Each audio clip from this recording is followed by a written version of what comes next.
Okay, please rise for the pledge. Pledge allegiance to the flag of the United States of America and to the republic for which it stands, one nation, under God, indivisible, with liberty and justice for all.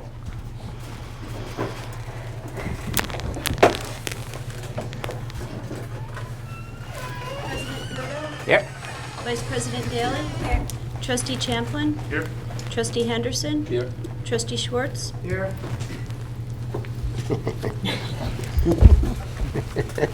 Just made it.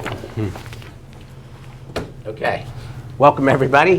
For the public, we're starting tonight from 6 to 7. We're doing a training session for the Board Docs software program that we approved, I believe, at the last meeting. And so tonight's training. We have our guest, Sylvia. Ray. Ready.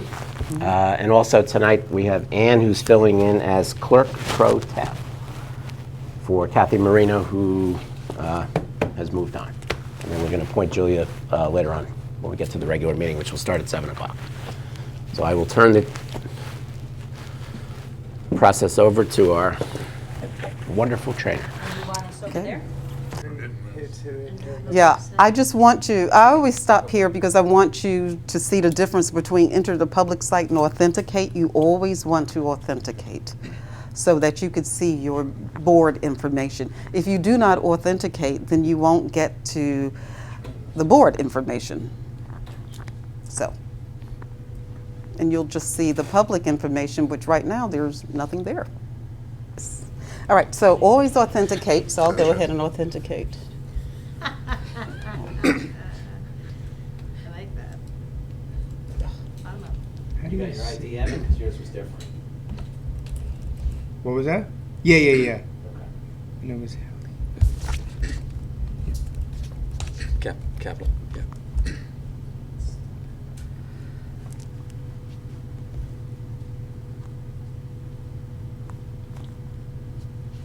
Now, if I'm using my laptop, I basically follow the same thing, right? Mm-hmm. That's a proprietary app. Well, that's one of the things that I think is so great about Board Docs. It's a web-based application, so there's nothing to download. And so it does not matter which Yeah. device you use, it will always be the same. It will always look the same.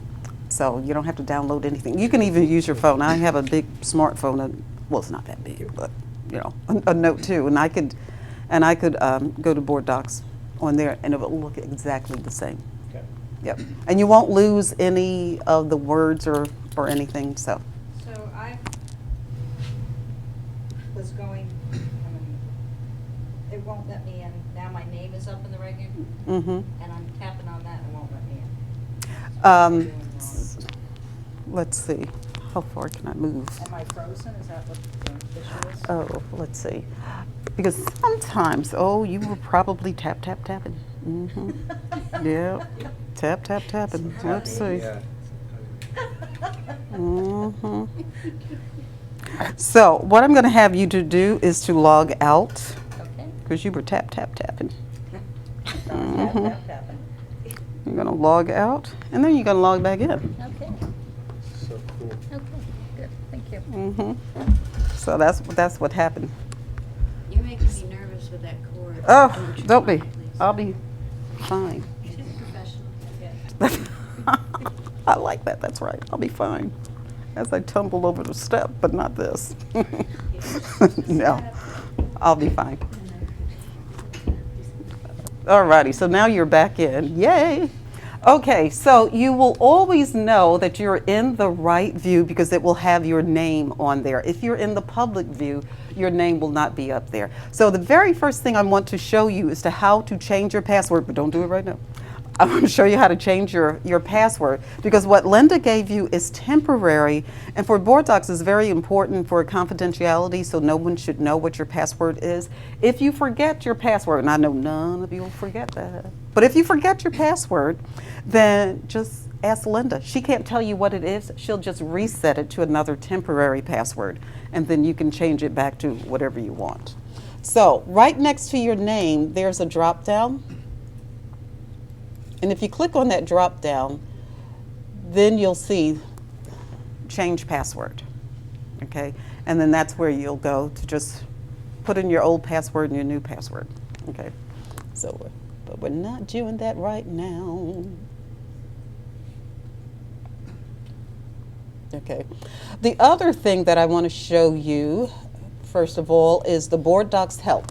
Because even though I'm just here with you today, this evening, you do have help available to you. Our tech support is available to you 24/7.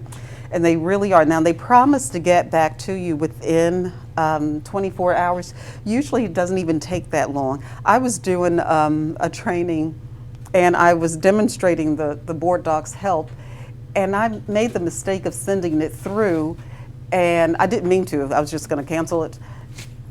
But as I was leaving, then our tech support person called me back and said, "Well, you're confused about something?" Because that's what I put in the message. "Help, I'm confused. I don't understand." and he called me back like within an hour and a half or something. So it is fast. The other thing, so let me just go ahead and click on the board docs help. See, now I'm left-handed, but this mouse is not set up for the left-handed people. So, got to change it. Over here, okay.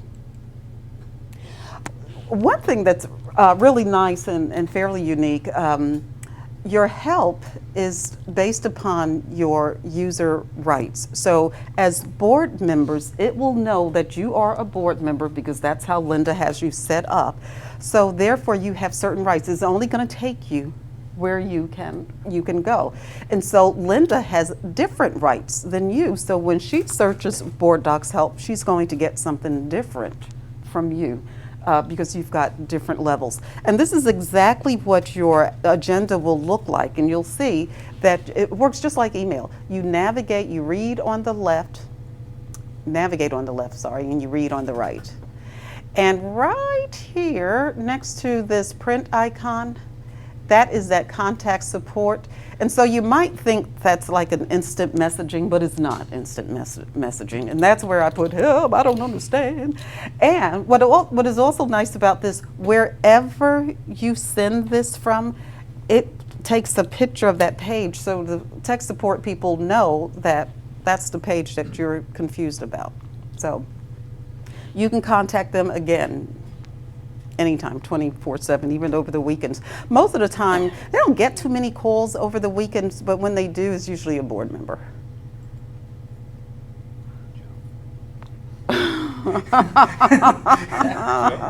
I said Joe.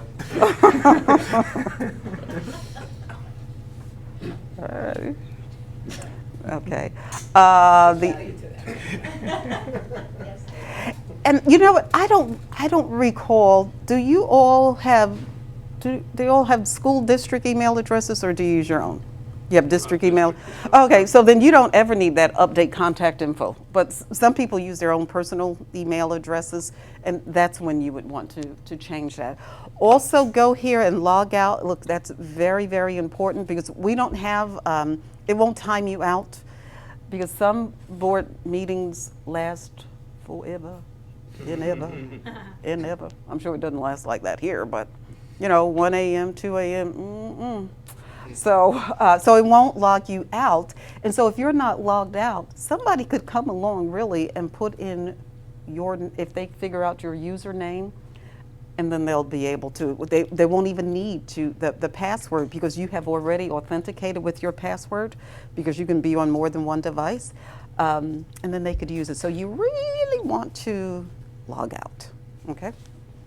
So there won't be no bells, no whistles, no flashing lights, no buzzers, nothing.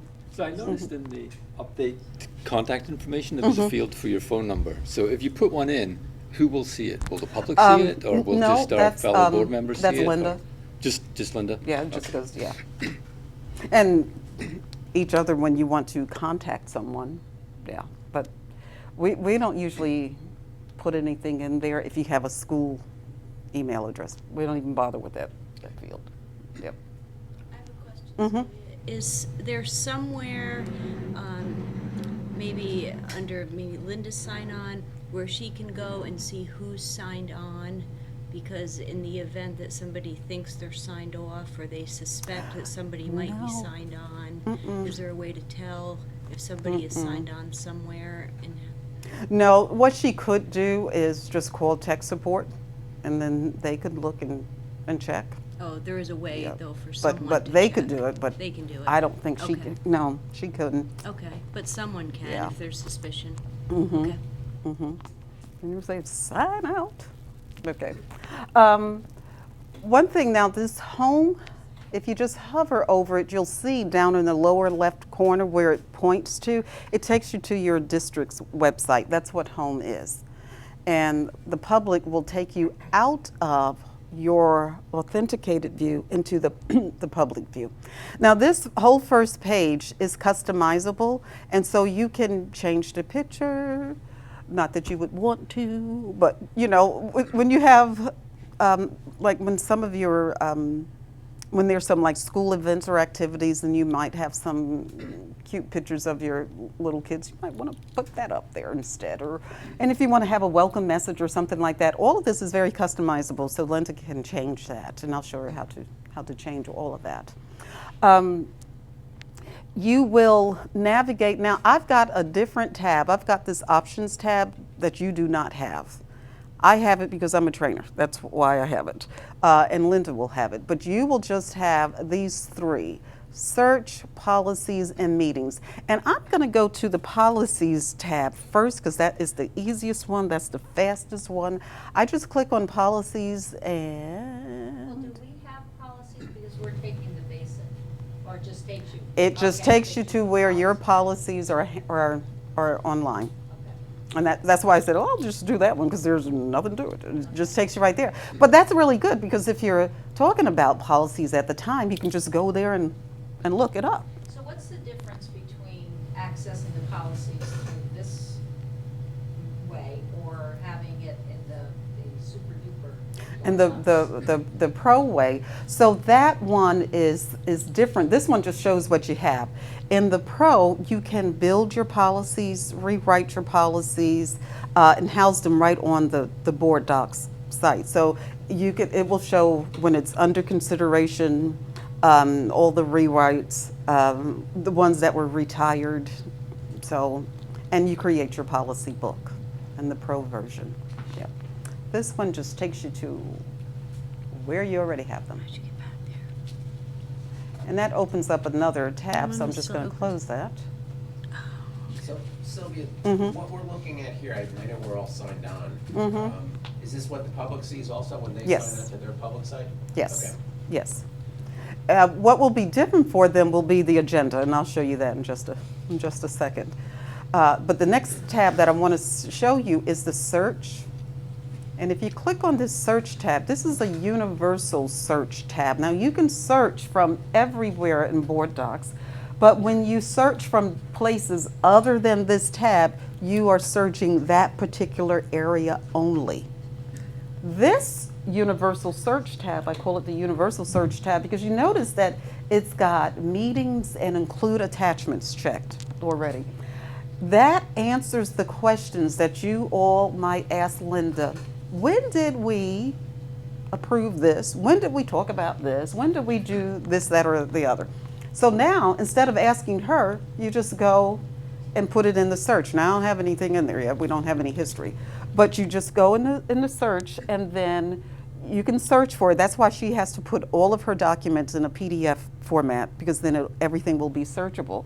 And then you can find it. Okay, and your public does have access to that search as well. It's searching your documents only and the attachments, okay?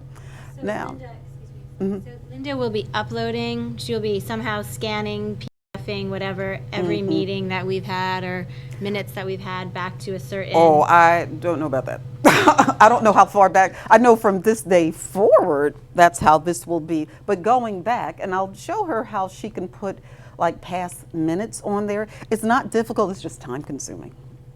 It just is. Just this year, and we can put all the meetings that we've had since the change in This year July. forward, and then the Yes. other stuff will just stay on in our email as is. And that's typically what people do. Yeah, Yep. okay. That's exactly what people usually do. They'll go back to July, and do that, yes. Now, usually when you scan a document, you don't create a searchable PDF because it's just an image. Well, Do you have a, I don't know if you have a scannable copier, where you We can do. make it a OCR? yeah. Yeah, okay. Oh, Yeah. well, usually when we get scans though, they're not searchable, they're just images. Well, this will And then be you, based on the agenda, so we'll search, it goes through the agenda, and then you pull up, and then you can go but if into you, it. if you have a searchable PDF as an attachment, then it's gonna search that too. But if That's it's right. just an image PDF, then it That's won't be right. able to search No, that. unless she converts it, Yeah. unless she's able to convert it. Yeah, so we need to make Some sure people, that yeah. Linda is able to do that for us so that we can search all the attachments. So we're doing, so we would do it through the copier as opposed to Yes. scan it. Okay. Yes. And save it as a PDF. Yep. Yep. So this next one, if I click on Meta, then the meetings and include attachments are unchecked. So now we're not searching your documents anymore. The Meta search all of Board Docs subscribers' public content. And so this works really well. If there's something that you're discussing, you probably want to know, well, what are other districts saying about that? So give me something that you might be interested in. What are you working on, talking about, interested in? Solar panels. Okay, now that's a good example. Thank you very much for that. Because this works just like a Google search. And so when you have two words, you need to put it in quotations. Otherwise, it will search for solar and panel. And we'll bring those individual words up each time. So I want to put it in quotation marks. So, oops. I don't need this. All right, and you see the three white dots, that lets you know that it's working. And it's working. Okay, so there were 105 matches found, and you can see different agenda items. This first one says University City Public Schools, is that MO or MD? I can't even see. Missouri, MO. And so the entire country, it's not just New York State, right? Right. So this is the entire country. And this is what they made available for their public to see. All right, so you said, well, that's good for Missouri and Illinois. I don't really care. Maybe you're just interested in what New York does. And so then you put and NY.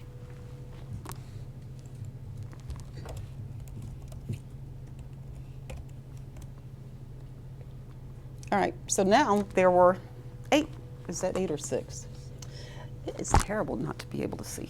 You know, it's just terrible. 6. And so there's Fayette Manlius schools. Let's see if there's anything close to you. I have no idea what's close to you, but Britton Kill sounds like it's close to Fishkill. Right there, Tonawanda. All right, so this is what they said. So that's all the information. That was from 2010. But that's all that they made available to you. And so, fine, that's what they made available to the public. But you might be interested in, so at least now you have a point of contact. So you can contact this school and say, well, I noticed that you all were talking about this and what did you discover or whatever, but it's at least a way for you to contact people who are interested in the same kind of thing that you are. The other thing that's good about this too is that, you know, when you're working on policies and you're trying to figure out, oh, how should I word this? How should I say this or say that? Look at somebody else's policy and see how they worded it. Another thing that this is also very good for is if you're interested in buying a piece of equipment, does somebody else have it? And how well is that working? So that meta search is there. Now the public does not have access to the meta search, but what they can do, because all of Board Docs public subscribers information is made available to the public, they would just have to go to the individual school site and search their documents and they'll get the same information. So that's the meta search. You only get that from the search tab. You don't get that in any other spots in the Board Docs. Okay. Sylvia, their content it looks like it's just basic text. If our Yep. content is a PDF, will it just be a icon of a PDF and then the person will click that? Yes, and I'll show you that Okay. too. I'll show you. I wonder if sometimes people will include attachments. If they include attachments and make it available to the public. No, don't see any.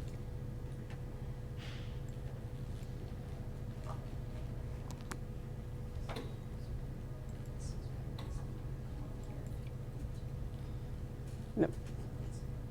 Yeah, but if they made attachments available to the public, you would see it right there, and you can click on it and open it. All right, any questions about the search from the search tab? This is just from the search tab. Okie dokie. All right, the other thing, you navigate using the tabs. You just go from tab to tab to tab. You don't use the back browser at all. It's just the tab. So I'm going to go to the meetings tab. Okay, so this is where, when you signed in, this is where you came. And you'll notice over here, you'll see the meetings and it says featured. Because she will have the meetings loaded over here on the side and she'll have a star next to the ones to bring your attention to, this is the meeting that I want you to look at. Do you sometimes have work sessions and then board meetings? Okay, so, and you could have that as well. So she will have like a work session and a board meeting agenda. So this is just something I put together because Linda's training is tomorrow. So I just put this together so I can show you what it would look like. So, and yours is going to look different than mine.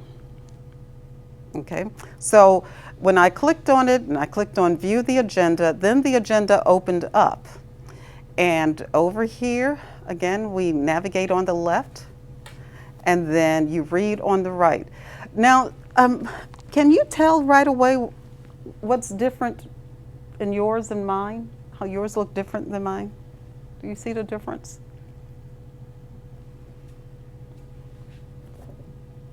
Well, we have executive content. That's exactly right. You have executive content and I don't.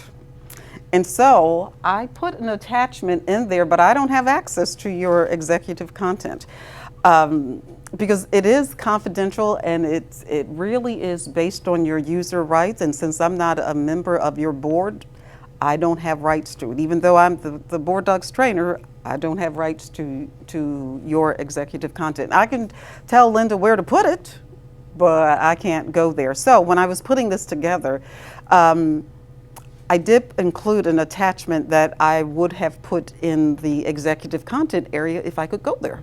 So I didn't put it there. So here, if you go to committee meetings, there, it shows the Arts Booster minutes, but if you click into it, below, the one, it's up above. It's right. Oh, right here. Yeah. And I Yeah. can't seem to open it. Is it me? Oh, no, that's there. There's, It's not there? right, there's no attachment there. Here's how you can tell the attachment. If you look where you see consent agenda and it says approved minutes, you see that little blue icon next to it? It looks like an old floppy disk. Yep. That tells you that there's an attachment. And if I click on that area, then it will bring it to me, and then here it is. And you will open it up. Now, if I could have put it in the executive content, for me, it wouldn't show up at all. And so when things are placed just in the executive content, then unless you are also in the executive content, unless you have those rights, you won't see it either. So when Linda is putting this together, she has to decide who needs to see what when.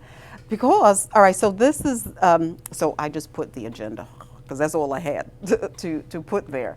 But say, for example, like it says approved minutes. So if I actually had the minutes, that would go in the executive content until you all vote on it. And then after you vote to approve the minutes, then she can make it available to the public, and then you move it up to the public content space. And so she looks, and when she's putting together the agenda, she has to determine who needs to see what when. So the other thing, if we go down here to this consent agenda, like personnel. So I took some of the things off of her agenda and I changed it a little bit. I changed it a little bit because, well, I wasn't sure how you all did things, so I just made it very general. So for the public content, I just put, oh,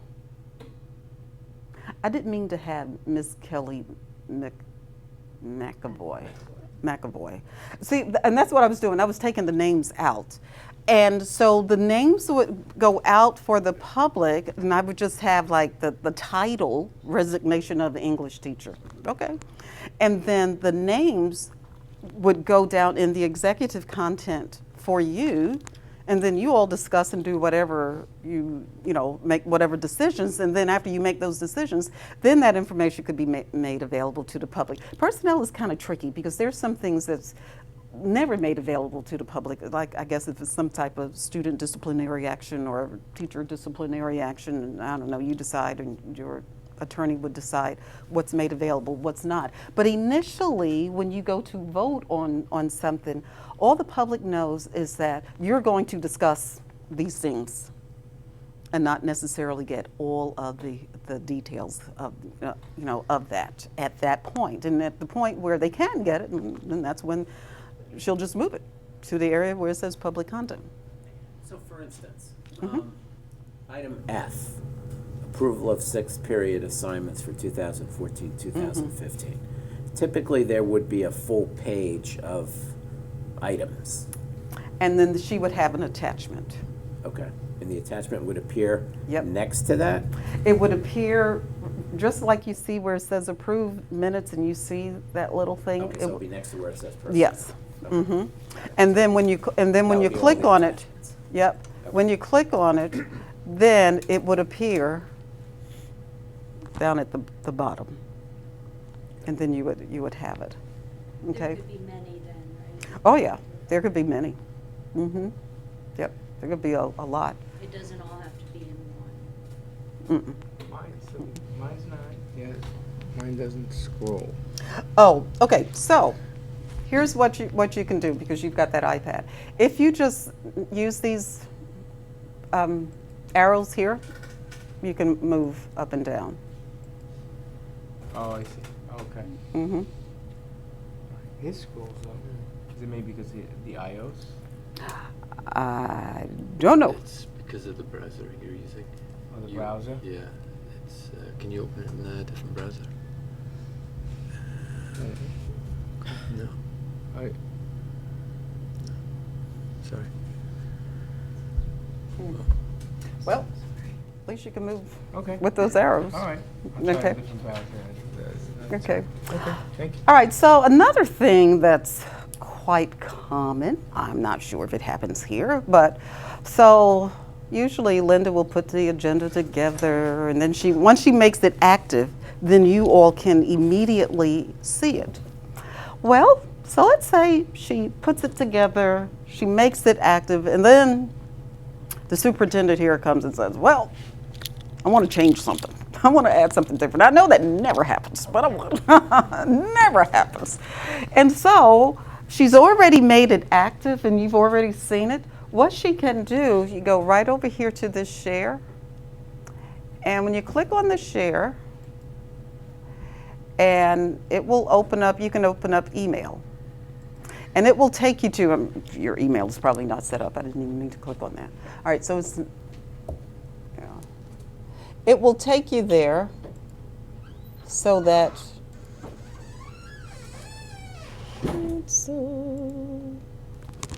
and okay, yeah, now it's gone. So what it will do, it will open up the email and then she can send you all an email and it will, what you will get is a link to that particular section. So right now, I've got this one highlighted here where it says financial. And so if the change was made here, then she can send you an email and said, here is where I made a change. And she can put that right in the email, and that link will bring you right here. So wherever you click the share from, because the share is on every page, wherever you click that from, that's the link that you will get, so that you'll know if something has changed.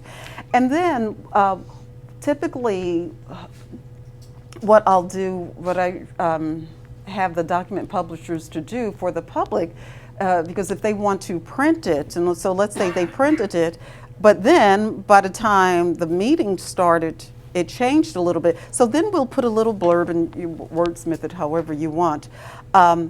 The agenda is subject to change up until the time of the meeting, just so people will know if they come in with their printed copy and say, well, this is what my agenda said and yours look different now. So that's why.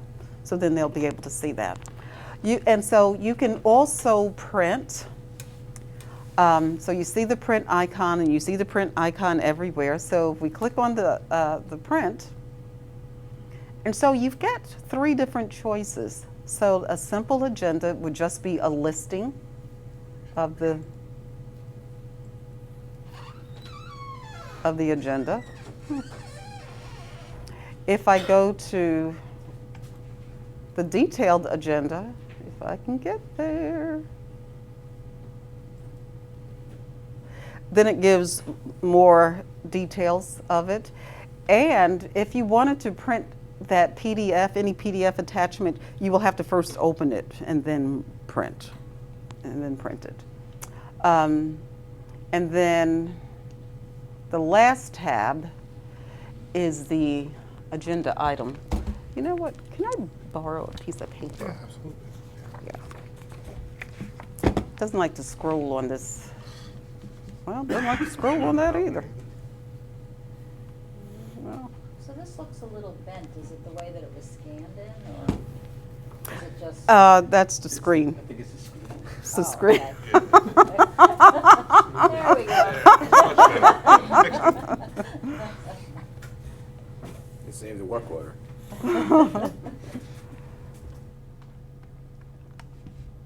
Good one, good one. It just does not like. Okay. Now it's going the opposite direction. Come on. All right, I'm just gonna close it. All right, so I'm just go ahead and close it. Now you can also use the share button yourself, and it'll just, again, it sends an email. And that's pretty much it. All right, so here's the another search over here. But again, if you search here, you're just searching this particular agenda only. If you search up here, then you're searching everything, all of your documents. Yep. So if I want to pull up, let's say, an agenda item, Mm-hmm. and then I want to share it and email the rest of the board and just give them a comment, I can do that? Yeah. You have the you have the capability. Now I don't know if you want to, but the capability exists. Mm-hmm. I'll redirect it to my junk mail. Okay. Yep. Thank you. Yep. Yep, you can do that. Do you all, so when I clicked on share, you notice that there is Twitter and Facebook. Do you tweet as a school district? No. Okay. Well, we will disable that then. Do you do Facebook? Not right now, but it doesn't mean that we won't in the future. So Okay. Well, we I can. would leave Facebook there, I wouldn't, but I don't think we're going to tweet. Okay. And some people tweet their meetings. We're going to have a board docs meetings. But if we choose for some reason later on to go on to it, then Yep, then you just have can. the icon back on. Mm-hmm. Yep. So I'll show her how to do that. Also, okay, that was nice. So you can print the agenda from here. You see where it says edit the video? So since you have your meetings recorded, I will show Linda then how we can use the video and attach it to the. Oh, well, that's because I'm the trainer. And I see it there, but I have not enabled it because I haven't touched anything. Because, so here are the options, and that's where Linda can go and change things, but I can't. I can show her how to do it, but I can't change anything. So it may not be enabled for you. It may be disabled, and it just shows up on mine. So tomorrow she'll do that, and I'll show her how you can do that. And then you can have the video just match up to your agenda, because somebody might just want to see just this section only, and that's it. And we'll show them how to do that. Yep.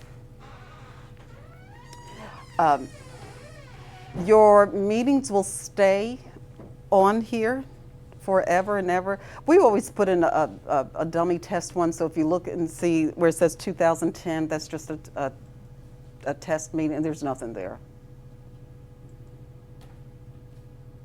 So that's it. Just shows you that's just it. But they stay forever. And so when that meeting is no longer featured, well, then she'll just remove it from the featured and feature something else, but it will stay there. So she does not delete any meetings. So tomorrow, what I will do, I will go over with her on how to set up all of the options in Board Docs, and how to do the agenda, create an agenda. And so she's going to do a template for all of her meetings to come.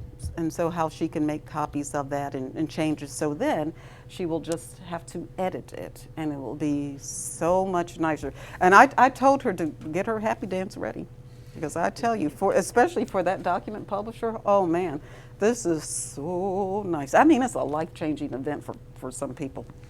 We had Board Docs had a conference in Atlanta last month in September, and there was a woman there who was a document publisher, and she said, tonight's a board meeting, and I'm not there for the first time in 20 years, because she could never miss a board meeting. And she had been on vacation the week before, and now she was out again. She was a happy camper, and her agenda was all done, and she didn't need to be there. She was happy, happy. Practicing her happy. Oh, good. Good. You might have a new spokesperson. Well, you know, actually, at our conference, we do have subscribers to give sessions, to lead different sessions. We do. So, well, yeah. So that is Board Docs. It's just that easy for you as board members. You're just going to read. You're just going to sit back and read. And as soon as she makes it active, you can see it right away, and you can read it from anywhere. So if you're on the beach with one of those little umbrella drinks, you can, as long as you have access to the internet and you've got a browser, you can sip your little umbrella drink and view the agenda. Isn't that a wonderful thing? Is there a way, speaking of access to the internet, so is there a way to get on it, access through the internet, and put it someplace where, because let's say you know you're going to be a place where there isn't the internet. Is there a place where you can open it? It's a No. cloud-based, so Okay. you will have to have internet access. No, but if is there a way to, if you open it, I mean, obviously if you haven't opened it, but is there a way to open it and save it, Save it, somewhere? No. Okay. You can open it, print it. Yeah, Right. you could do that. And Right. if you and quite often on your computer you'll be able to print to a PDF. Right. So then you'd have a PDF that Right. you take with you. Right. So- Okay. Yep, that's a way. Okay. Well, isn't he clever? Yeah. Sylvia, what is the typical? Okay, so Linda gets everything set up. She's ready to go, and she goes live and she does her dance. What is the typical timeline, as to how boards then bring this on, as far as It they're using really, it public? really varies. I've had happen only twice where the day of the training, the board meeting was that night and they used it. we're just going to do this. Okay. And then other people say, well, I want to practice first. And let me just kind of get used to it. And then we'll do it. It just varies. I've got somebody that I'm training later this month, and they're not going to start using it until January. No, and yeah, because they've got new board members coming in November, and they get elected in November, they get sworn in January, and so that's when they plan to use it, and they want to be fully up to speed with it. So it just varies. So it really depends upon your comfort level for people. Yeah. Yep. So some people use it right away. I'm thinking Linda's pretty sharp. So I'm thinking she can have this up. Absolutely. So I don't think you'll be waiting until January. No. So it's simply your comfort level, and that's it. Yep. Other questions or comments? Now, what is the day? Tuesday? I don't take complaints on Tuesdays or any days that end in day. Here's a question for you. So what is the question that everybody says, I wish I asked them when training was over? You get that follow-up question. Oh, you know what? I don't actually get it because our support team would get it because they would call them. There's always something that Yeah, is consistent that That's people that's a good have question. an issue with. You know what? I'll ask. I'll ask our support team, and then I'll tell Linda tomorrow, and then she can tell you. What's the question people always ask? Nobody's ever said that before. You all are so clever.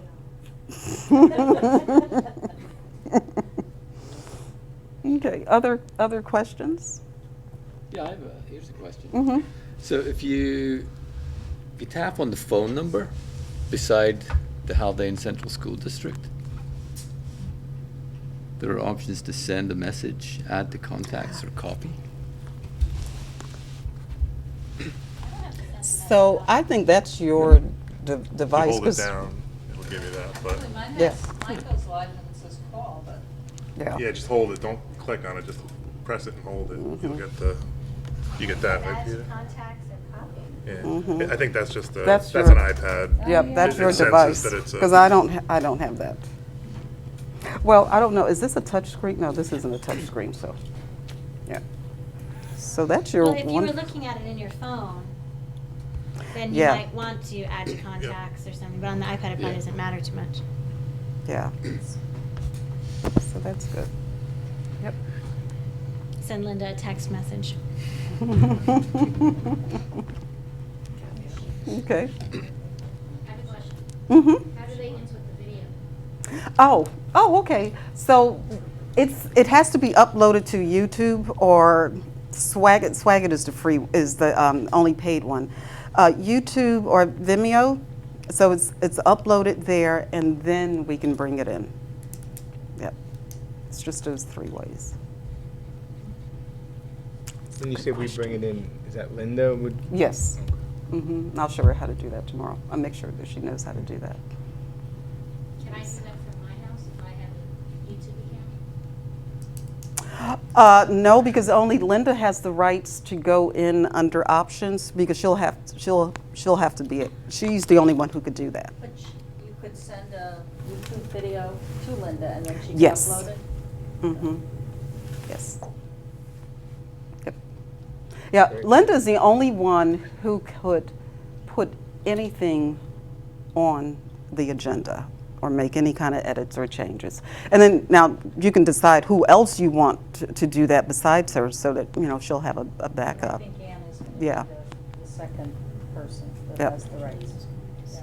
Mm-hmm. Yep. All 3 of us. Yep. Alrighty, yeah, so it'll just be the 2 of you and Linda. So nice to meet you, Julia. Okay, thank you. Good luck. Good luck. You think it's going to be difficult? No, good luck. Good luck. Oh, okay. No, it's gonna be great, especially if you've got three people oh man, you're not going to have any problems. Because all of you can work on it actually at the same time, just don't do the same part. You know, say, I'll take this part, you take that part, and I'll do this part. Like if you're in a crunch. So, yep. And each of you will have a different password and, you know, your username, so it'll be great. Oh, you'll be using it soon. When is your next board meeting? After tonight. 2 weeks. Oh, see? I can't wait till tomorrow. Don't be surprised. Don't be surprised if in 2 weeks.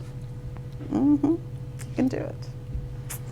Okie dokie. Well, that's really it. It's a nice little thing. It's nice and easy and user friendly.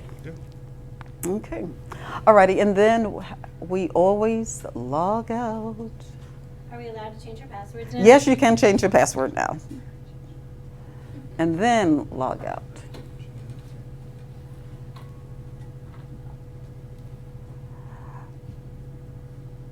Yeah, if I enter the public site,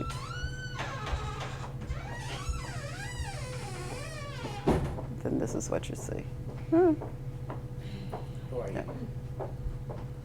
Okie dokie. So I'm just going to close everything out. And you have the, do you need this still up? Do you want me to close down the laptop as well? Yes. Okay. Does the password have to have a certain, like a number? So it's you need a total of 8 characters. One has to be a number. 8 characters. Yes.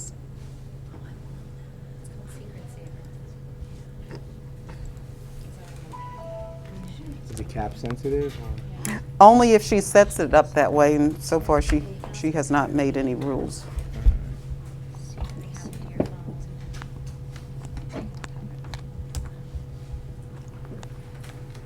And when you change your password, give it a few minutes before, you know, you go back in.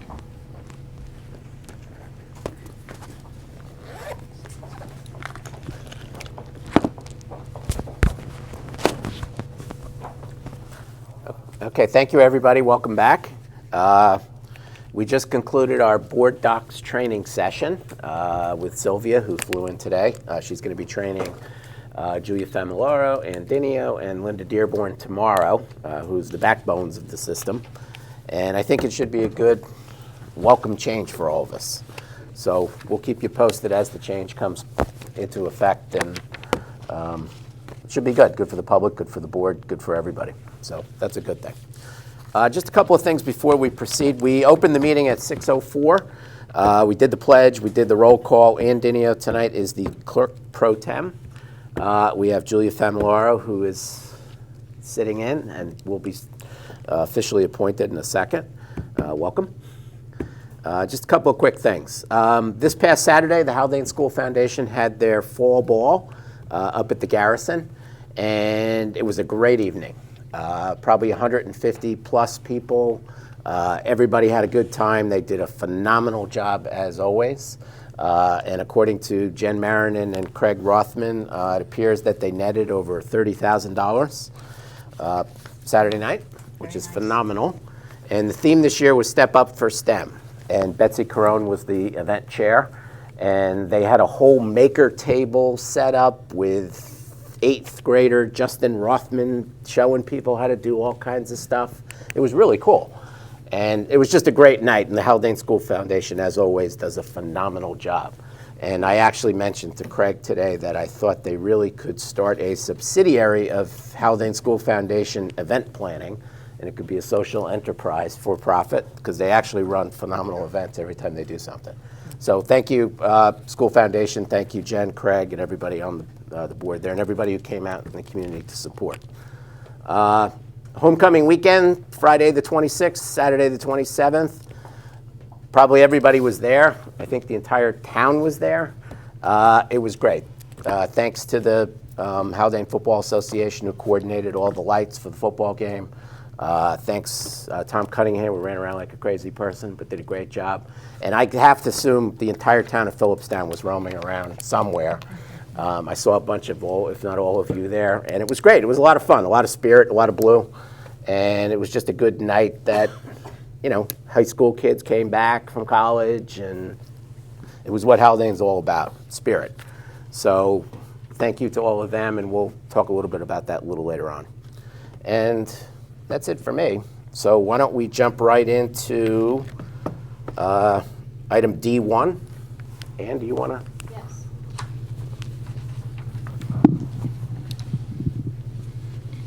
D1 is the acceptance of the resignation from the Haldane Claims Auditor. The recommendation that the Board of Education accepts the letter of resignation from Ms. Julia Famularo from her position as Claims Auditor for the Haldane Central School District, thanks her for her outstanding work, and indicates that they look forward to working with her in her new capacity as District Clerk. Motion? Motion. Second. Comments? I would like to offer my thanks to Julia for all the really tremendous work she's done over the time she's been in that position. She's really defined it as a very clear process, and this is something that I hope you'll be able to pass on to your successor in the role.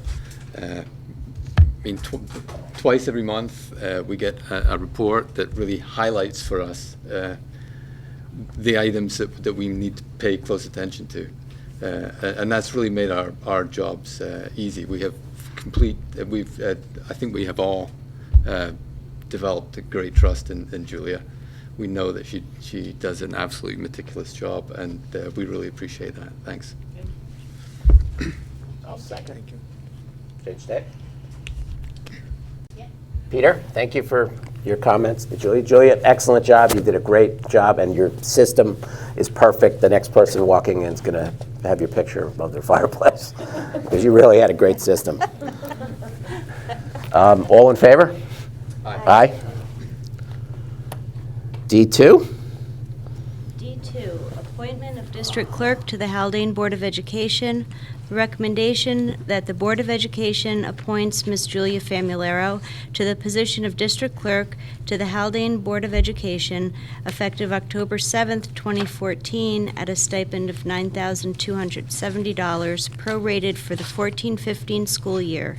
In addition, the board approves an additional $1,000 payment to Ms. Famularo should there be a second referendum during 2014-2015.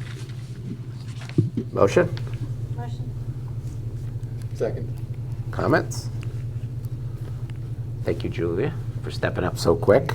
We look forward to having you as our district clerk. I think everybody will be excited for that. All in favor? Aye. Aye. Congratulations. Welcome. No. Take it over. I've been trying to get you to join the board, and this is probably the closest I'm going to get. And I'll leave you at that. He's up here with us.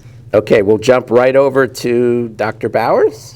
Okay, we have a lot of information and reports to share with you, and within the last couple of weeks, we really feel that school is underway. I think we're getting into our routine, and life is happening just the way that we hoped it would. So some of the new things that we are dealing with, I'd like to share with you. There are basically two areas of focus this year that we've asked our teachers to consider. And there is the APPR, which is our evaluation process. There are two things that they can choose as what we call the local 20. And this year we've asked them to either concentrate or consider the local 20 with project-based learning, or the local 20 with the Common Core units of study that they have created last year, that we're asking them to reconsider it and redevelop it to include levels of differentiation. So the teachers have a choice of those two areas, and what we're starting to do is provide the staff development necessary in order for them to have success with it. So the first ASSD this year, the After School Staff Development, is a 2-hour staff development course that we asked the teachers who chose to work with project-based learning to attend, which we had last week. And between the administrators and the teachers in the room, we literally had standing room only. We had over 40 teachers in the room and the administrators training with them. And we had breakout sessions. We started in our new makerspace, and I think I opened it up by saying it was serendipity because the makerspace was literally ready for use the day that this ASSD occurred, and that wasn't planned. It just happened that way. So we had our first ASSD in the makerspace. It was kind of an overview of what project-based learning could be, and our staff developer, Stacia Snow, came. She gave about a half an hour of an overview and then asked the teachers and the administrators to take part in a PBL exercise. So we actually went out and did what the students would do. We read articles, we had information that we infused together, we brought it back together, and then the project or the outcome of that was a summation of the articles which everybody shared out. So that all happened in a 2-hour period. Giving the teachers a taste of what PBL is.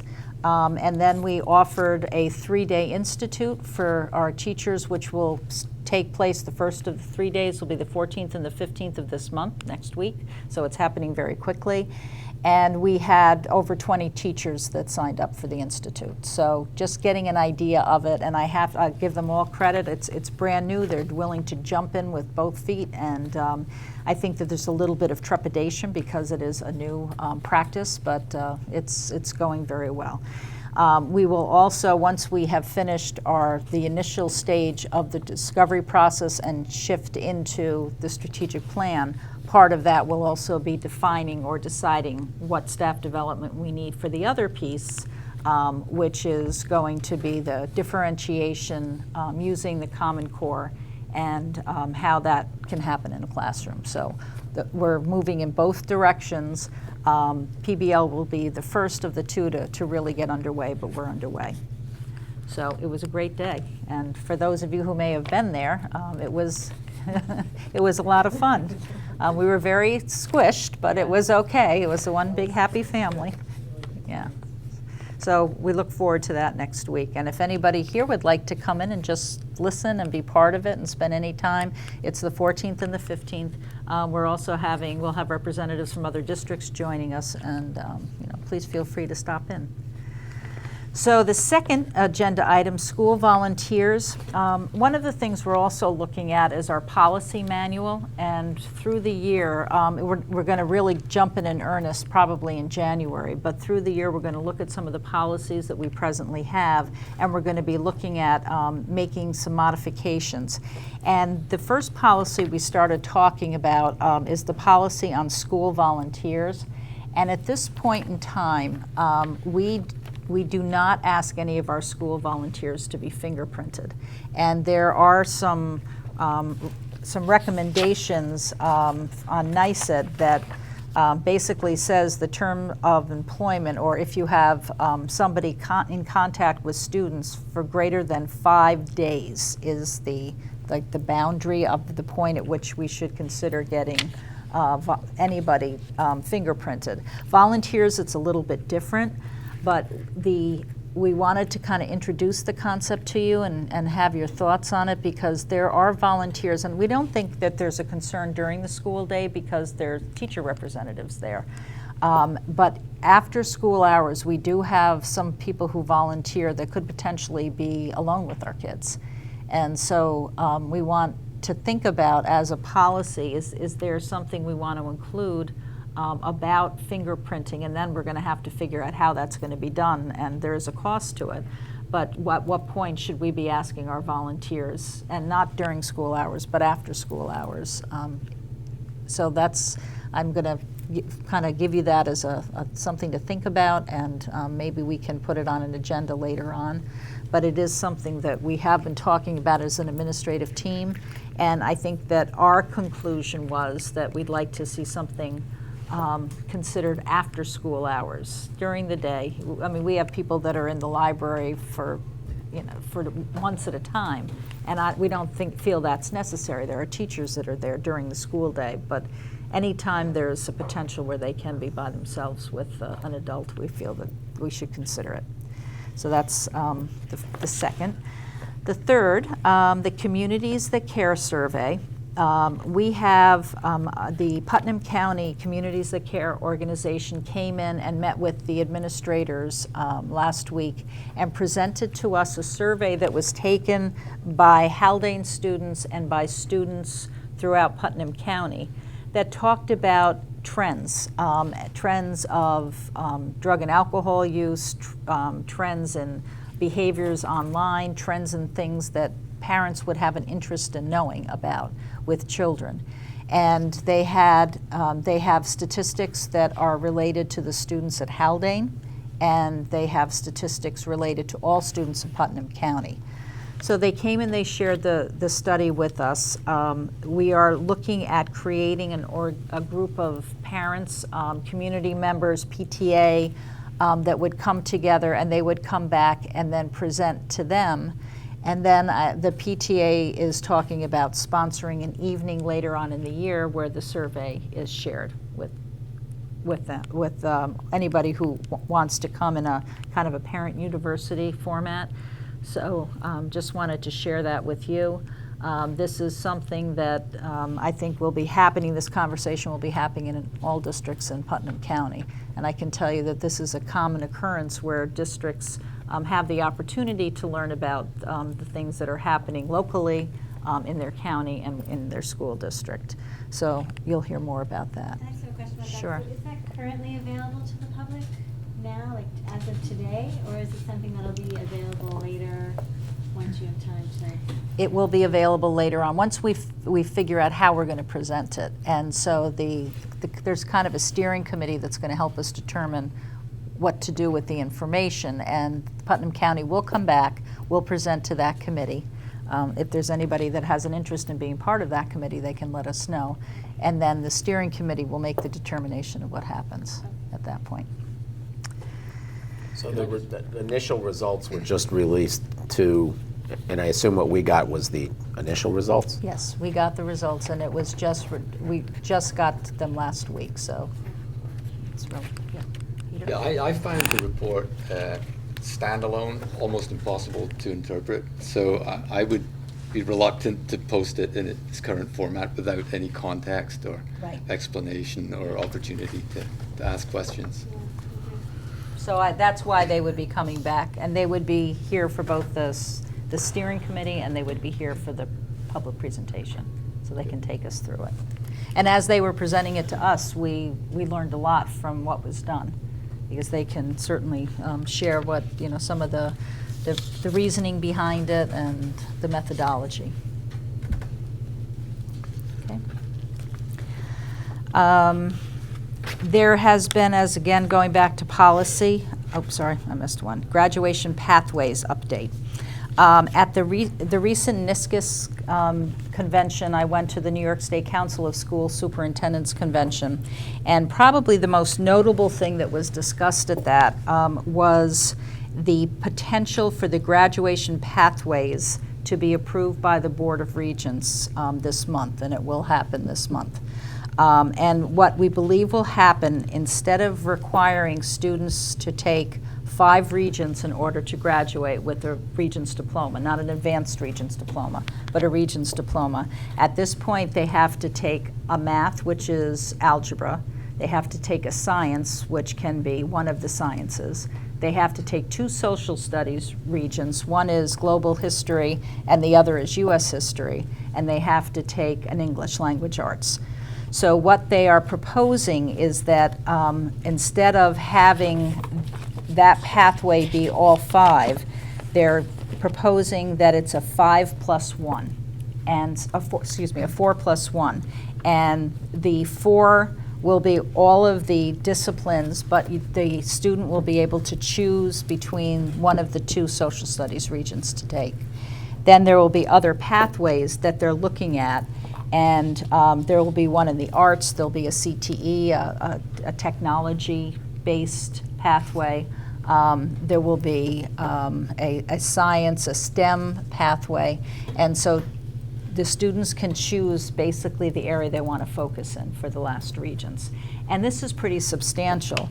I can tell you that probably the most difficult regents of all has always been the global history, and there are many stories that I can share about kids that just could not get through it, and they actually didn't graduate from high school because of the global history regents exam. And it's a 2-year sequence. There's a lot of information. It's a lot of memorization.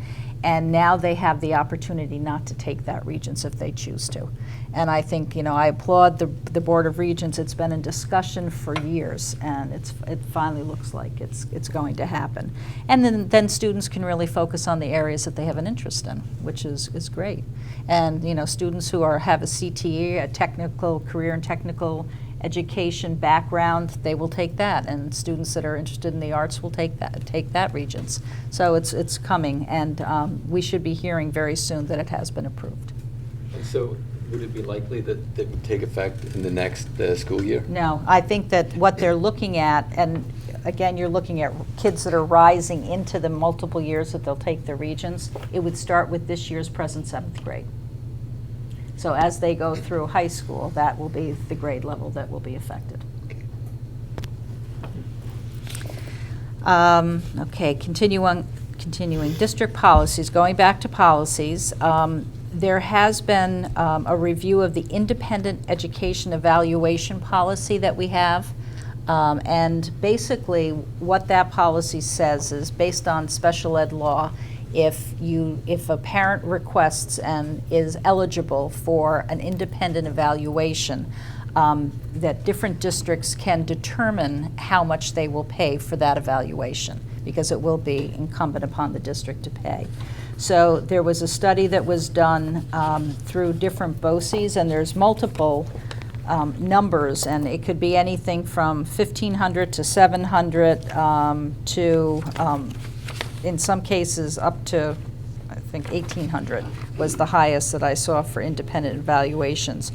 But the Chappaqua School District did something that I think I would like you to consider. And what they did is they took the rate of the cost it would take to have BOCES do the evaluation. And that would be the top benchmark of how much we would pay for an evaluation. So if a parent wanted an independent evaluation that the district paid for, we would pay up to the rate that BOCES charges, and then beyond that, they would be responsible for that. So in some districts, there are varying rates. In other districts, they have just caps. But I think that probably the fairest way to do that, and to be considerate of taxpayer dollars, is to pay up to the level of the BOCES rate. And we can certainly talk about it now. If this is something you want me to do, I would bring the policy, make the modifications on the policy, and then bring the policy to you for your first read. Sounds reasonable. So there's currently no policy. There is a policy, but we don't have specific values. What we Okay, say is got it. that we will meet the requirements as per the special ed law, but we don't have specific dollar values included in that. Okay. And we think it's time to put some dollar values in. And this survey it kind of brought it to light when I received this survey from all the districts in the Putnam, Northern Westchester area. And they have, based on the type of evaluation, they have different values, and we don't have that, so it was time to consider that. Okay. So I will make the change and then bring it to you for the first read? Yep. Okay. Thank you. Would you put anything in there as far as the district having a say in the evaluator? As far as, approval of the district or something like that? There are requirements. They can choose an independent evaluator, but there are certain ones that we could recommend. But if a parent really has faith in a certain individual, they may choose to go to that individual. And then if the example, if 900 is BOCES limit, we would pay up to 900. And in some cases, they could charge $3,000 or $4,000. So the parent would then have to pay the rest of it. But there are probably standard credentials that are required. Absolutely, for yes, they're medical evaluation. personnel. Maybe when you send us that revision with the the first policy read. Evan, maybe you could kind of take the lead on that for us and kind of fill in the blanks, because that's Yeah. kind of your expertise professionally. Yep. And That'd be great. Do you want, well, I don't want to put you on the spot, but do you have specific, Put 'em on spot. specific names or people that you recommend? Oh, no, Okay. no. But just, just in general, as far as, you have a policy, can you put in there, pending district superintendent approval? I know it's supposed to be an independent evaluator, so that might be kind of contradictory terms, that it's an independent evaluator, but we have to approve it. Yeah. But I'm just, can you have that kind of wording in that kind of policy? I think you can, but I think that if they wanted to push for a specific individual, then you'd have to go to an impartial hearing and determine what happened there. So, okay, a couple of trips are coming up on the April trip, and this is happening during a spring break, so it doesn't have to be approved by the board, but I wanted to let you know that their paperwork has been put in to take some of our students to Quebec City in Canada. We are also looking at the senior trip is starting to be discussed, and I know the parent night is coming up, but the paperwork and the request has not come to you yet. They are beginning to do some fundraising. If anybody likes really good bread, I would stop and get a form at the high school, because they are selling, you get different kinds of bread each week as a fundraiser, and it's the Beacon Bread Company, which I hear is great, and I had some of their challah, so I think that's the direction I'm going. So that's happening. Can I just add something to that? Sure. If we're giving plugs for fundraisers, because there's a flyer on the wall right that's behind also me here part of it. for the it's for a Django Reinhardt concert being held at the Paramount in Peekskill on November 1st, and a portion of the ticket price is going towards the senior fundraising. Yep, and that's also going to help our students get there. So so once the parent meeting occurs, the paperwork will be coming for approval. I was very involved with that last year as a parent, as a civilian. My daughter went, and it's a phenomenal trip, like life-changing for the kids. And it was amazing what they got out of it and what they still talk about, of what they learned about New Orleans, what they learned about themselves, and what they learned about each other. And I think it really took the class and kind of just brought them together. Part of the problem is trying to get them separated. But it was an amazing trip, and it really did everything times 10 of what it was supposed to do. So I know a bunch of these kids that want to do it again this year, and they want to kind of follow the same format. I say go get them and take it all in, because it's a great, great trip, and I think the education side of it is just fabulous. So I'm all in favor. Another great trip, is not on here, is Steve, the ski club, Yep. has a great, this year, he's taking them to Vermont and New Hampshire. And they're doing multiple The three mountains Yep. in 3 days, Mountains, during the February break. Yeah. So that sounded very exciting. Yep. Okay, changes to the school calendar.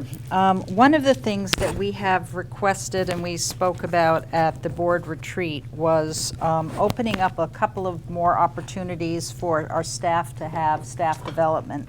And the New York State Education Department allows for 4 full superintendent's conference days and 8 half-days to be included in the calendar. There are very specific guidelines that districts have to meet in order to use those days. But we have not utilized our half-days as well as we could for staff development. And we were talking about adding an additional half-day to the November conference day, so we had a day and a half instead of just a full day. And we talked about adding a half a day to the March conference day. When we talked to the administrators about it, they thought if we added an additional day in March, it would be a hardship, because there's already 2 half-days, especially for the elementary kids, in March. So the elementary has not asked for the additional half-day this year. We may consider it in subsequent years, but the high school would like to take the additional half-day, and they would be using it for the iPad initiative and some training for the teachers. So they're asking for the day that would have been given to them in March to be moved to December. So that's also there. So we're asking for changes in the school calendar. For K-12, it would be Tuesday, November 4th would no longer be a superintendent's conference day, and we would have a half day on Thursday, November 6th, and then followed by a full day on Friday, November 7th. And in our discussion, the board felt it would be easier for parents to work around if it were 2 days back to back, and it happened or occurred at the end of the week. So that's why we're changing those days. And then one half day for the high school would be, it says March 19th, but I think we're looking at a December date. I think that's incorrect. So I think we'll come back with the date in December for information, and then we'll send a letter home if it's, if everybody's still comfortable with that. So Tuesday, November 4th, which is what, Election Day? Election Day, yes, is no longer going to be a superintendent's conference day, and it will be Thursday the 6th. So is it a regular school day? That will be a regular school day. The reason why a lot of districts choose November 4th is because they vote in the buildings, and they don't want the children to be there when the community comes in to vote throughout the day. But since we do not use the buildings for voting, that won't be a problem here. And then Friday the 7th, they'll be off. Yes. So there'll be 1.5 days back to back. Okay. Okay. And then a couple of upcoming times of interest. Monday, October 13, the school offices will be closed for Columbus Day, so the 13th is Columbus Day. Tuesday, October 25th is the Board of Education workshop, and the topic will be our, excuse me? 21st. You said 21st. I'm sorry, 21st, and it will be, and the topic will be our independent audit of the financial statements of the Haldane School District. The audit committee met last night, and it was presented to the audit committee last night, and then he'll be coming here to present to the board. You guys had a good meeting, I hear, Yes. last night? We did, yes. Yes, just like to thank in particular our board chairman, Tom Campanile, who's really doing an excellent job of leading the audit committee.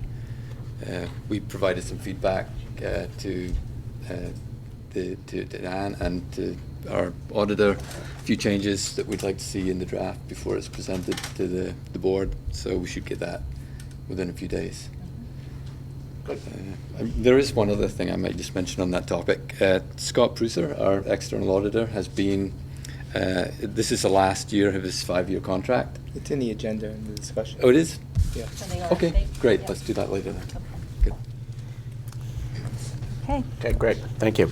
Just one thing to go back to for a second. Sure. On the community that cares survey, so the next step, because I know this is something that there's some people with interest in this, what's the next step again? They're going to come back to this group that they're trying to form? It's going to be more or less a steering committee. Julia Okay. has some parents that she's been talking to that have an interest in being part of the steering committee. I've been talking to the PTA, and Lourdes and I have been trying to come up with the date where Putnam County would come in and then meet with the small group, and then we would determine how we're going to then share the information with the full committee or the full region. Okay. And so anybody in Haldane who has an interest in it will have an opportunity to hear it then. Okay. Thank you. Any other questions for Dr. Bowers from the board? No? Okay. Committee minutes, Technology Wellness Arts Booster Club. Any questions? And we're going to start posting these on our website, right? The committee minutes? Okay, great. And do you want them, I guess the question should be, do we want to infuse them into board docs so it would match with the agenda, or do you want them on the website? Well, when we're reading the agenda, I would like it to all be in the same one place. So when we're reading board docs, right, the agenda items will come up and it'll say And then there'll be a Arts link. Booster Club minutes, and then there should be a link to just see it. So I would like it in board docs probably as well as Probably both. the website. Okay. And then within the minutes, I think the committee charge will also be there, which I think will be helpful as well. Okay. Great. Thank you. Anybody want to take a break? No? You don't need a break.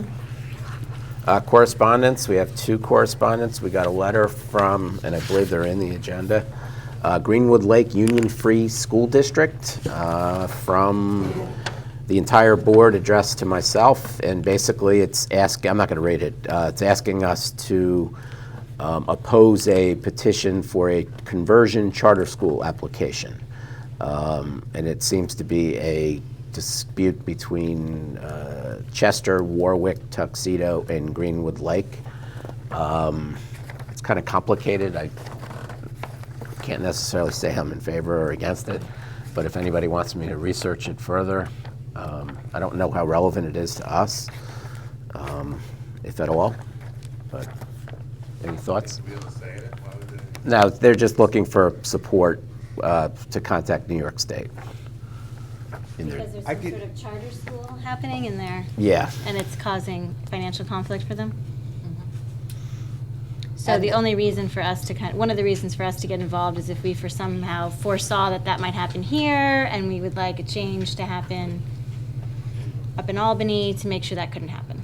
And I think, as I remember, they actually tuition their students out, and there's a dollar value that they are paying to tuition their students out, and if their students would go to this new school that would be in their community, it would be substantially more expensive.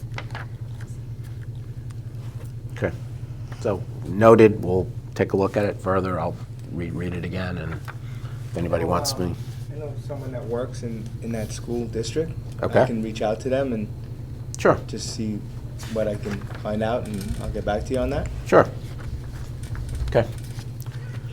Second correspondence was a letter campaign from the Haldane PTA. They sent also an e-blast, which I think I got yesterday, which basically is an advocacy letter to our New York State representatives to restore gap elimination funding. They started this last year. It was successful to an extent.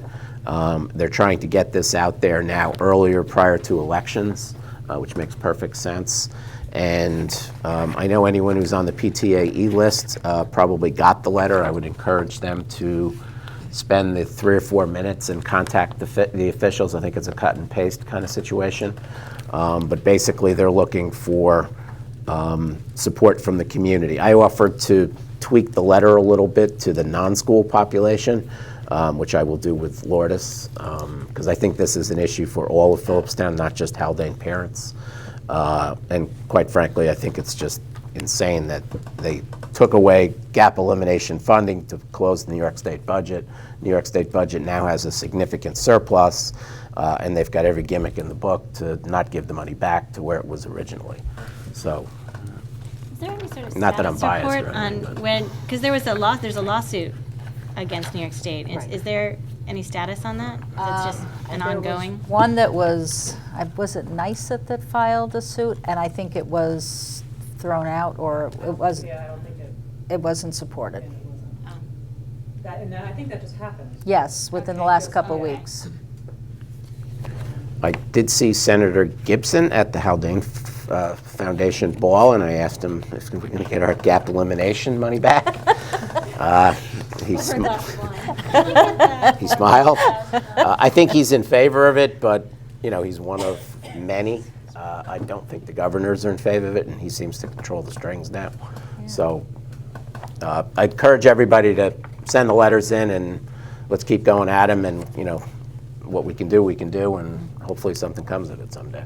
Yeah, thanks to the PTA for doing that, because they did a nice job pulling that together. And they promised in the email that it would not take more than a minute, and I did it in less than a minute. So it's true, it can be done.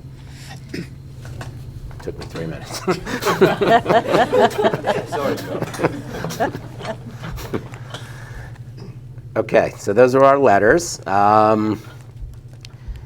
F1 consent agenda, minutes from the Board of Ed meetings. And I think you're being clerk, right? Oh, it's a consent agenda, so you would just, Okay. Motion? a motion. Motion. Second. Discussion? All in favor? Aye.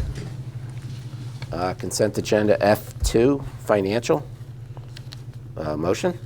Motion. I'll second. Discussion? Yeah, I did have a question for Anne. I just need to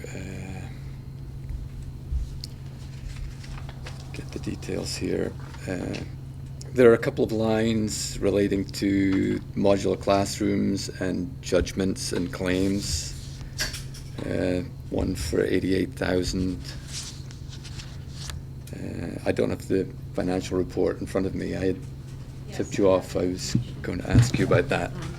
The total in judgment and claims is just over $88,000. That's partial expenses for the district office repair, and the other half of that is for the modular classroom, the cleaning of the contents, the testing, and the demolition of the classrooms.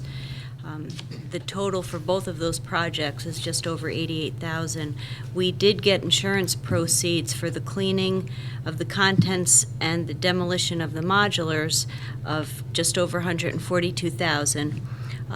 We do not have any word yet on the district office insurance proceeds, but I did work with the auditor, and when we get the information on the insurance proceeds for the district office, I'll do a full accounting of what's left. And what I'll be coming back to the board to ask them to recommend is that we increase the budget by the amount of the repairs for the district office and the modulars, and what's left from the insurance proceeds to fund the capital repair reserve that's active right now for future use. Right, I think that we had discussed that a month or so ago, and I Right. think that's what we had indicated that we would like to do with the proceeds. Right, so there'll be a resolution when we have the exact numbers. Great. But I don't have that yet. We're Excellent. going back and forth with Thanks, Ann. what they're gonna do. Why are they taking so long, the insurance company? Um, That one seems to have been the easier one of the two. It would appear to, but they keep coming back to inspect because some of it they're saying is from snow load, and the other might not be covered because that would be the floor joist Okay. above. Got it. Okay. Any other questions? Just a range of thank yous for, as you see, there's a whole list of donations on here, which, we talk about the Haldane spirit, and there are many people that support the school in many ways. Individuals, you've got companies, you've got School Foundation again, the Blue Devil Booster Club. So thank you to all of them. And then just one question, Dr. Bowers. With regards to accepting donations, I know that we accept, if I write a physical check, the board accepts it. Now, in-kind donations, how does that work from a legal policy standpoint? The board can accept an in-kind donation. There is no dollar value that is added to that because there are some in-kind efforts that would actually be considered a financial gain for the district, like people volunteering and working and doing the things that would be involved in an in-kind donation. So you simply accept the donation as it is without a dollar value there. Okay. So for instance, the lights that were all donated for the football game on homecoming weekend, we would get something that we would then do an in-kind donation for. Right, and so we had $1,500 that was donated to a number of different places, from businesses, the boosters, the football parents, and that the funds were used for our homecoming game. And if you were there, we were under the lights for the first time. They were a little noisy, and you could smell the diesel that was running with them, but they gave a lot of spirit. So we are getting a list of all the people who volunteered their time and energy and financial support, and that will be an in-kind donation. Okay, got it. All in favor? All right. F3, consent agenda personnel. Motion? Second. Discussion? Item A sticks out like a sore thumb. Ms. Deb Contini will be intending to retire on June 30th. She's been here as long as I, or probably most people, could remember, and I'm one of the many that think that Deb Contini could run the world. So thank you to Deb. I saw her at curriculum night. She's actually really excited. She's already got her schedule lined up with Ginny Padala and their two partners and all kinds of things. So thank you, Deb. And when we do our retirement thing in June, my guess is there's going to be a fairly hefty crowd for that one. So we'll talk about that a little bit later. I have a couple ideas on that one. But thank you, Deb.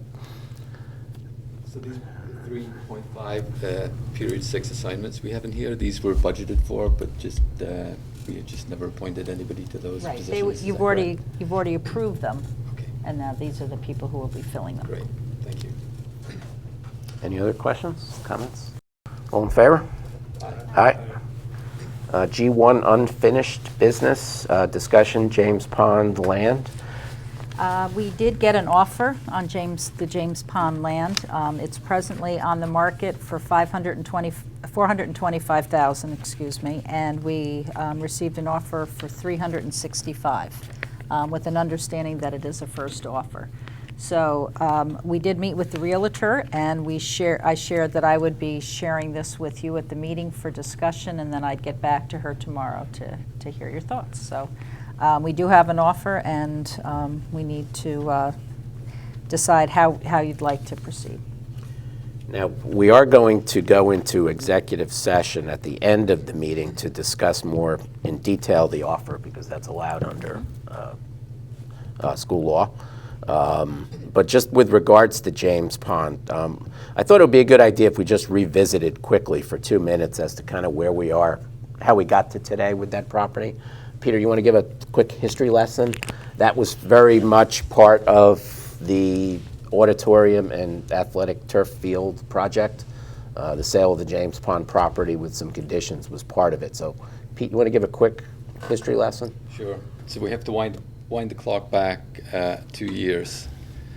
In fact, we have to wind the clock back 2.5 years, which is when the board initially started discussing the field project and how we were going to raise the funds to pay for it. And we made a commitment at the time that it would be tax neutral. So the cost of the field project would be offset by funding from a variety of sources, including donations, including our money from our capital reserve fund, including money from the endowment, and including money from the sale of the parcel of land that the school owns at James Pond. So 2 years ago, when we were putting together the language for the resolution that would be on the ballot for the public to vote on that November, the language that came back from our bond counsel, the board at the time felt did not describe the board's intent sufficiently. We have to follow the board counsel's lead on the actual words that go on the proposition. But at the time, we passed a supplementary resolution that captured the board's intent. So that's the one from November. Actually, we passed the resolution in October, but we're explaining that school facilities were in need of renovation. The project wasn't just about the fields, it was about the locker room and the auditorium. We're sensitive to the economic climate, that we have some funds available from the capital reserve and the endowment, and that we own this 10.6 acre parcel of land, which has been appraised in the range 425 to 500,000. The other major source of funding that I forgot to mention for the project was state aid, and that we had established, or the community had established a fundraising group with provided reasonable assurances of achieving goals of up to $200,000. And that was pretty much what we wanted to make clear to the public going into that vote. There are a few other items that I dug up from that time. The first was a report from Beatty and Watson Surveying and Engineering, who had looked at the 10.6 acre parcel, identified that the vast majority of it lay within Nelsonville, but a small portion is within the village of Cold Spring. Actually took the site survey and laid out a potential subdivision to accommodate the construction of single-family homes there, while at the same time providing for continued access by the school to the James Bond area and the outdoor classroom. So that's another document that it's actually part of the package that's still up on the school website, that includes the appraisal from the realtor that we worked with at the time to get those figures of 425 to 500,000. So that's all on the site and worth reviewing. And the other item that's of note, the other two items of note from that period are the Q&A that we posted on the Play Haldane website, which discusses the selling of the James Pond property. The question was, won't you need it at another time? The board knows that this is an important question. It's been discussed during several board meetings. There are several key factors the board has considered. The property was once targeted for a track and field that was approved by voters. No money was spent on developing the property due to a lawsuit against the district objecting to the placement of the field on the site. The settlement in the lawsuit severely restricts new construction on the site, and during the construction of the high school annex, a footprint was included that allows for future expansion if ever needed. So the point is that if we did need to expand the high school at some future time, the James Pond property is not the place to do it. We have adequate space up adjacent to the high school for any future expansion there. And it would be much more cost effective because we could tie into an existing heating system and for other reasons. But the board does not intend to sell all of the property and may retain at least a portion for school needs. We also believe that it's very important to keep access to the outdoor classroom located at James Pond. So I think that really captures the conversation, the discussions that took place at the board level at that time. The only other document I shared with you recently was something that we had presented at the board meeting 2 years ago, discussing our options as far as the sale of that property goes. Either we could just sell the whole thing and we could retain an easement to provide access, or we could subdivide it and we could sell a certain portion and retain ownership of the portion that we as a district were interested in. So we have some options going forward, and I think the bidder who's made this initial offer understands that, because based on the language in the offer, it's clear that they understand that we do require to retain access to the pond in some form. Okay. Thank you, Professor. So basically, the bottom line is the board and the public were pretty much aware that the property was going to be sold for the project to be tax neutral.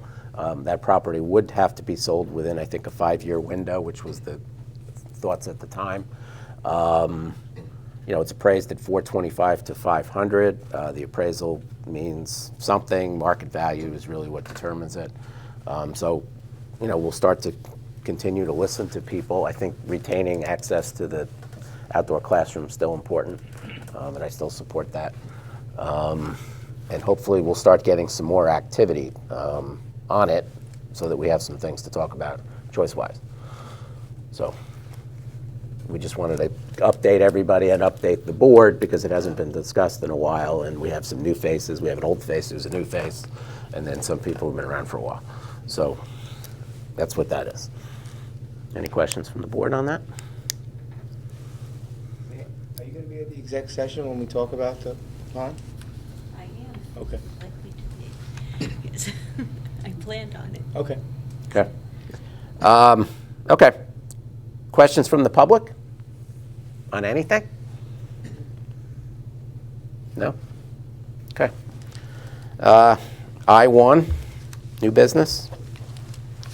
This is where the clerk kicks in.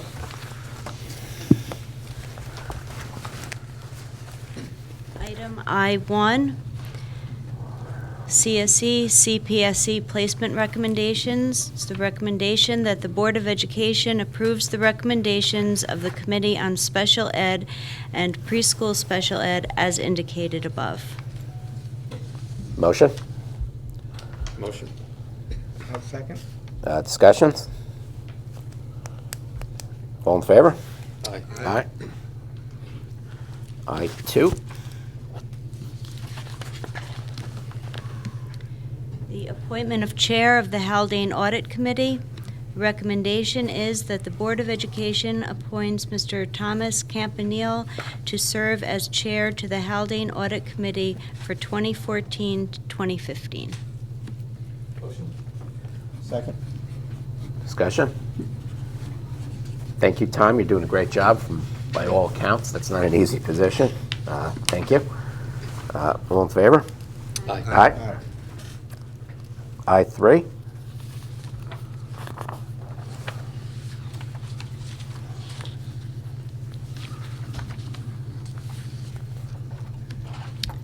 It's an amendment to Policy 1332. Duties of the District Clerk is being presented for a first reading at this time.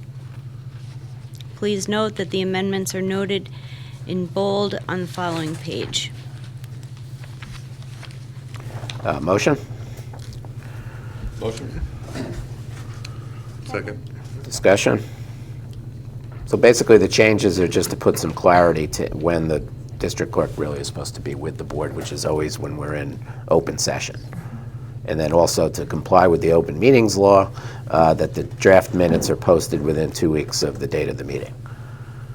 I just want to point out, thank you, Diane, there's a typo. It's Policy 1331, not 1332.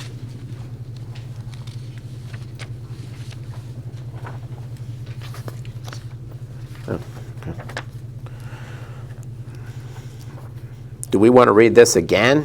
Sometimes we do second readings, sometimes we do third readings, sometimes we just read it once because it's kind of cut and dry. Are there any requirements to, I mean, to me, it's kind of cut and dry. We don't need to read it a couple more times. Okay. All in favor? Aye. Aye.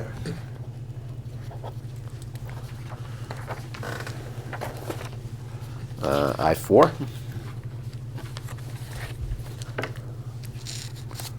I4, approval of side letter of agreement between the Haldane Board of Education and the Haldane Faculty Association. Recommendation that the Board of Education approves the side letter of agreement between the Haldane Board of Education and the Haldane Faculty Association dated October 7th, 2014, related to the yearbook stipends for 2014-2015. Motion?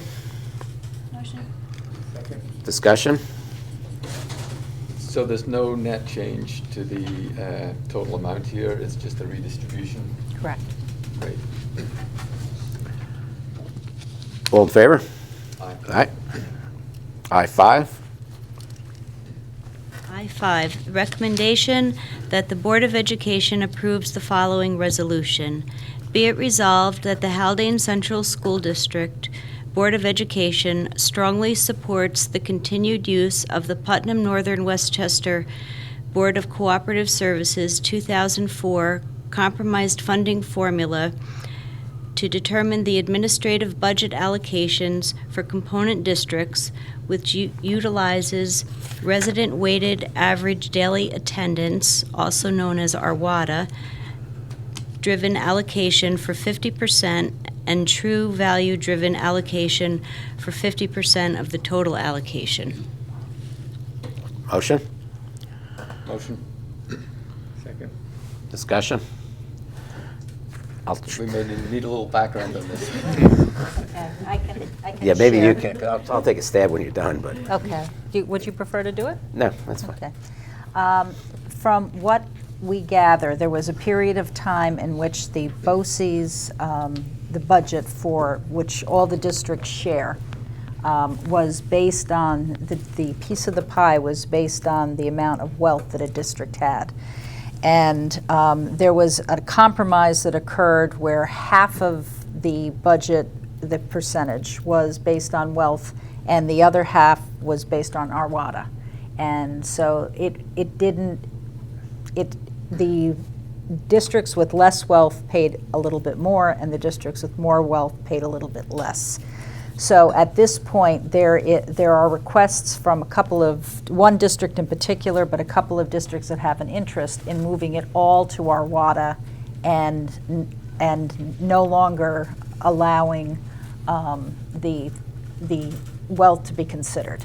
And so the districts who would be paying more in that situation are now stating that they like the way that it has been calculated, and we want to continue to have it calculated that way.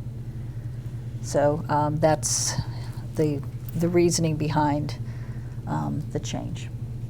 And they're going to make some sort of decision about it in November? Is that what I was reading it? Correct. Like Right, and they were letting the districts know that this question was going to be called, and so this is our opportunity to share our opinions, saying that we would like it to remain the same. And this goes back to 2004 when it was actually changed and they came up with this compromise formula, which we currently have. There's 18 component districts that make up the BOCES administrative budget. We currently spend, I think it's $130,000 a year in our administrative piece out of a $1 million budget for BOCES that we spend with BOCES. If BOCES board decides to change it to the old method based on what the district that requested it, which is based on average daily attendance, it would cost us an extra $14,000 a year. If it stays as is, then we're at the $131,000 rate. So some of the school districts are passing resolutions stating what their position is on this. Lakeland, I know, passed one similar to the language of this. We thought it was a good idea to also pass one. And just besides the dollars and cents of this, people in the education community are fighting constantly about all kinds of things, and it seems like if there's one thing that the education industry doesn't always get on the same page with everything, I don't think we need another issue that everybody's fighting about, and especially component districts that are supposed to be shared services. So we go to Albany and we say, Governor, we're great at sharing things and we're great shared services people, but you know what? We can't agree on this. It doesn't make any sense. So in the spirit of cooperation, I think you should just keep it the way it is. And it's less about money and more about principle. So that's just my opinion. November 10th, there's a public BOCES meeting where they're asking for people to give their opinions. And then on November 12th, the BOCES board will actually make a decision as to where they go with this. So I'm planning on going on November 10th and giving my moral speech. But if we had a resolution passed, we could send a letter to them prior so that we're on record saying that we support the common status quo. So that's what the resolution says. There's no, regardless of what those 18 districts say, they don't actually have any input into the BOCES board's decision, right? I mean, you would think they'd reflect what their components wanted, but they could, in theory, just say, oh, well, we're going back anyway. Yeah, and I think some of the background documents that they had sent going back to 2004, it was a very contentious conversation, and that's where this compromise came up. I'm not quite sure anyone wants to go back to that contentiousness, but it was requested and pushed by these couple of districts, so I think they're just going through and doing what they have to do, which is the right thing to do. So my recommendation is to pass the resolution, let's keep status quo, and anyone wants to come to the meeting in November and listen or support, you're welcome to come, I'll try. No, I totally agree with what you just said. I mean, it's a zero-sum game, and there are winners and losers, but we already had this fight. Yeah. Why go back and go through it again? We came to a compromise. I think people should stick to what was agreed upon in the compromise. Okay. So, all in favor? Aye. Aye. Opposed? Nay? Thank you.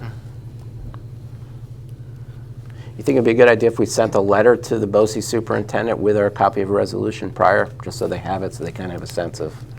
I think that would be a great idea. Okay, all right, so I'll draft something. I'll tone it down a little.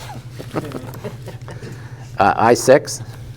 I-6, approval of amendment to Haldane Central School District calendar for 2014-2015.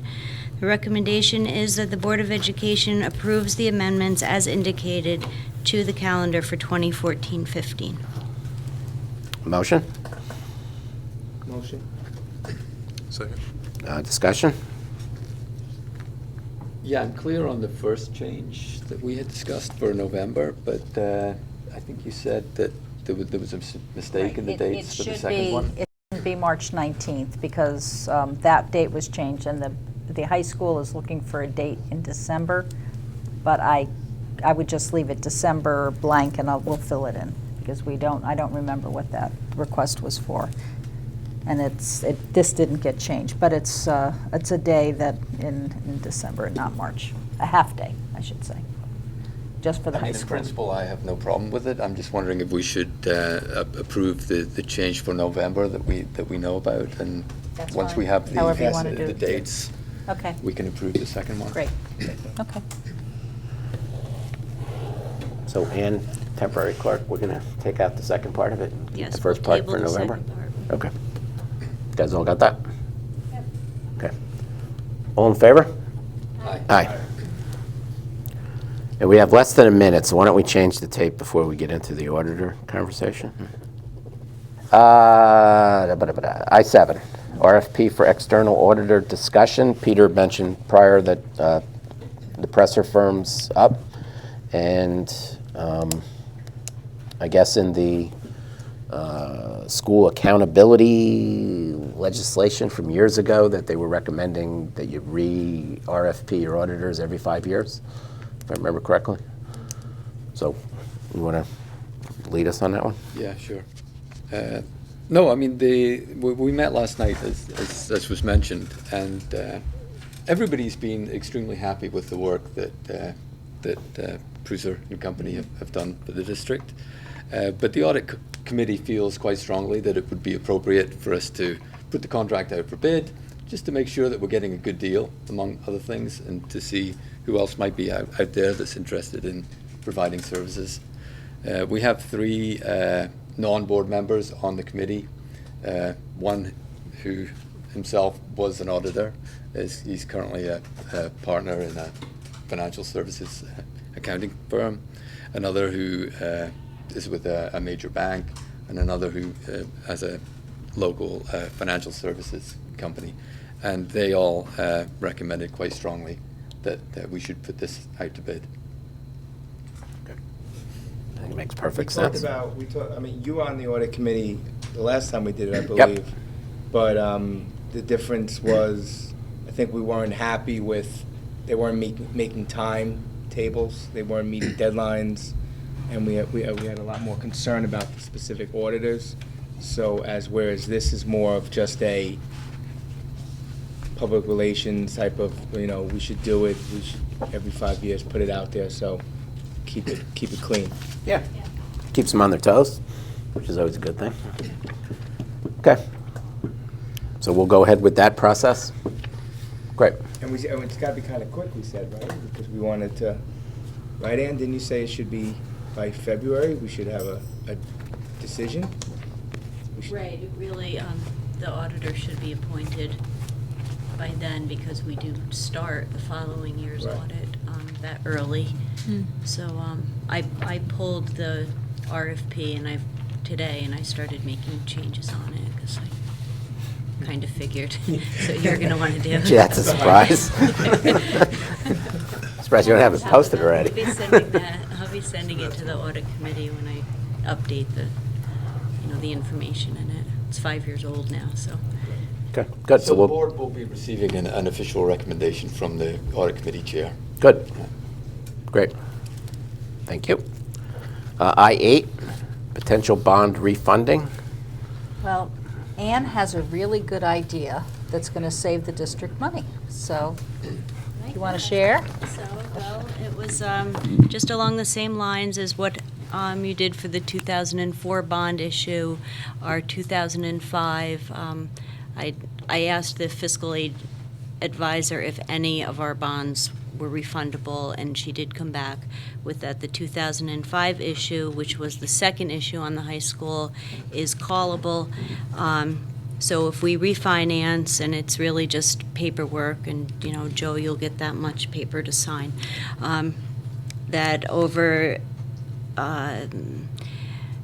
the savings total for the district would be $348,000 or $20,500 per year for the next 17 years. So it's worth doing it, obviously. If you're going to get $10, it's worth doing it, right? But Because there's no fee to refinance. there's a fee to refinance, but if we do it now and it takes 6 to 8 weeks to go through the whole process, our May bond payment will be at the lower rate. So